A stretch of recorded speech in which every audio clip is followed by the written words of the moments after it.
అందరికీ నమస్కారం. ఒంగోలులో రెడ్డి జనాభ్యుదయ సంఘం ఆధ్వర్యంలో రెడ్డి హాస్టల్ ప్రారంభోత్సవంలో తెలుగుదేశం పార్టీకి సంబంధించినటువంటి అధికార పార్టీకి సంబంధించినటువంటి రెడ్లు కనిపించడం లేదు. అదేవిధంగా ప్రస్తుతం ఒంగోలు ఎంపీగా ఉన్నటువంటి బాగుంట శ్రీనివాసులు రెడ్డికి మరి ఈ సంఘం తరపున ఆహ్వానం అందిందా?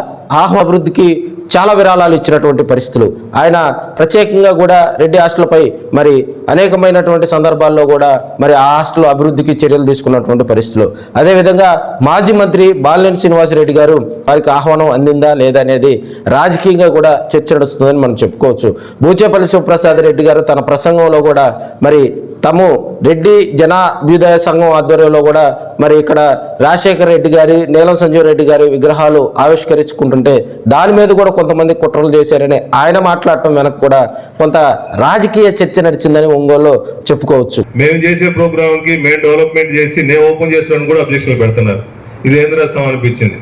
ఎప్పుడు దయచేసి సహాయం చేసేవాళ్ళు రెడ్డి హాస్టల్కి మంచిదంతా సహాయం చేసేవాళ్ళు ఎప్పుడు సహాయం చేయండి. మీరు ₹1,00,000 ఇచ్చినా 10 లక్షలు ఇచ్చినా 5 లక్షలు ఇచ్చినా మీరు ఓపెనింగ్ హ్యాపీగా పెట్టుకోండి. ఇప్పుడు మీరు అడిగారు, నేను సహాయం చేసేలేదు. నా ఇంక రెడ్డి హాస్టల్ పిలిస్తే వస్తా, లేకపోతే లేదు.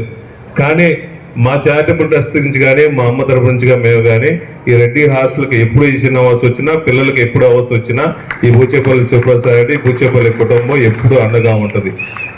నేను దీని దూరంగా ఓపెనింగ్ అయిపోయిన దూరంగా వెళ్ళాను. మీరు పిలిస్తే వస్తా, లేకపోతే కాదన్న మనస్ఫూర్తిగా చెప్తున్నాను. ఎందుకంటే మీరందరూ బాగుండాలి. మీరందరూ ఇక్కడ రెడ్డి జనాభ్యుదయ సంఘాలు అందరూ కూడా ₹10 సహాయం చేసి మన పిల్లలకి సహాయం చేస్తే మన పిల్లలు బాగుంటారని చెప్పేసి మంచి ఆలోచన పెట్టారు. కాబట్టి ఈ ఒంగోలు పట్టణంలో కానీ ప్రకాశం జిల్లా కానీ ఎంతో మంది రెడ్డీస్లు చదువుకున్న వాళ్ళు ఉన్నారు, డబ్బులు సహాయం చేసేవాళ్ళు ఉన్నారు.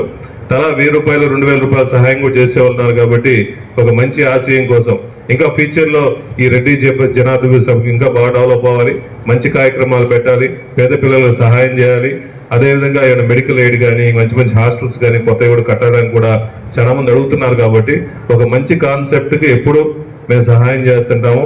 ఎప్పుడు మన వెనక నడపడం కోసం సుబ్బన్న కూడా ఉన్నాడు. కాబట్టి సుబ్బన్న కూడా అమూల్యమైన టైం మన కోసం ఇచ్చి హైదరాబాద్ పోవాల్సినప్పుడు కూడా ఈ రెడ్డి హాస్టల్ కోసం కంపల్సరీగా ఉండాలని చెప్పేసి ఉదయం నుంచి ఇప్పుడు దాకా వెయిట్ చేసిన సుబ్బాడన్న గారికి బతుల బొమ్మ ఎవరో సభ్యులు చెప్తూ ఓల్డ్ ఏజ్ హోమ్ కూడా ఒకటి రెడ్డి హాస్టల్ తరఫున పెట్టాలన్నారు.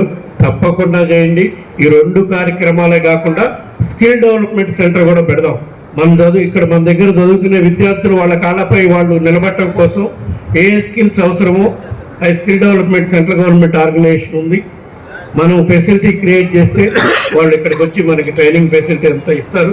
Skill development centre, old age home, అదేవిధంగా యాక్టోరీ కార్యక్రమాలు, ఈ 3 కార్యక్రమాలు తప్పకుండా రాబోయే 1-2 సంవత్సరాల్లో చేద్దాం. దానికి నేనే కాకుండా ఇక్కడ ఉండే దాతలందరూ, కింద నుంచి ఉండే సభ్యులు ఉండే దాతలు కూడా ముందుకు వస్తారు. తప్పకుండా సహాయం చేసే కార్యక్రమం జరుగుతుంది. అదేవిధంగా మన హాస్టల్లో ఉండి చదువుకునే విద్యార్థులను బాగా ఎంకరేజ్ చేసే దానికోసం హాస్టల్లో ఉండే టాప్ 2-3 ఎవరైతే మెరిటోరియస్ స్టూడెంట్స్ ఉంటారో వాళ్ళకు కూడా ఎంకరేజ్ చేసే దానికోసం వాళ్ళకి ఉచితంగానే అన్ని ఏర్పాటు చేయటం కాకుండా ప్రైజ్ మనీ కూడా పెడితే ఇంకా కూడా వాళ్ళు ఉత్సాహంగా చదువుకొని వాళ్ళ జీవితంలో పైకి వచ్చేదానికి బాగుంటుంది. కాబట్టి ఈ కార్యక్రమాలు కూడా చేయాలని చెప్పి మీకు అందరికీ మరొకసారి నిర్ణయించుకుంటూ తప్పకుండా ఇందాక బూచేపల్లి శివ చెప్పినట్టు నేను బూచేపల్లి శివాలో ఇంకో ఎవరో ఇక్కడికి వచ్చి మీ మీద పెత్తనం చేసే అవసరమే మాకు లేదు, మేము రాము కూడా. కానీ మీరు దీన్ని సంస్థని దీని కాళ్ళపై దీన్ని నిలబడేటట్టు నడవాలంటే, సస్టైన్గా నడవాలంటే ముందు కార్పస్ క్రియేట్ చేయండి, కార్పస్ ఫండ్ క్రియేట్ చేయండి.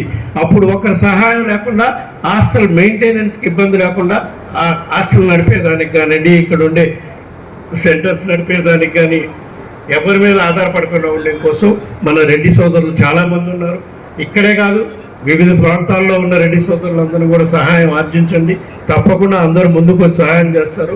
అప్పుడు కార్పస్ క్రియేట్ చేస్తే దానిపై వచ్చే ఇంట్రెస్ట్తోనే మన హాస్టల్ మెయింటెనెన్స్ నడిచే విధంగా రాబోయే రోజుల్లో ఏర్పాటు చేయాలని చెప్పి దానికి ఇక్కడికి వచ్చిన అందరూ రెడ్డి సోదరులందరూ కూడా మేనేజ్మెంట్కి సహకరించే కార్యక్రమం చేస్తామని చెప్పి ఈ సందర్భంగా తెలియజేసుకుంటూ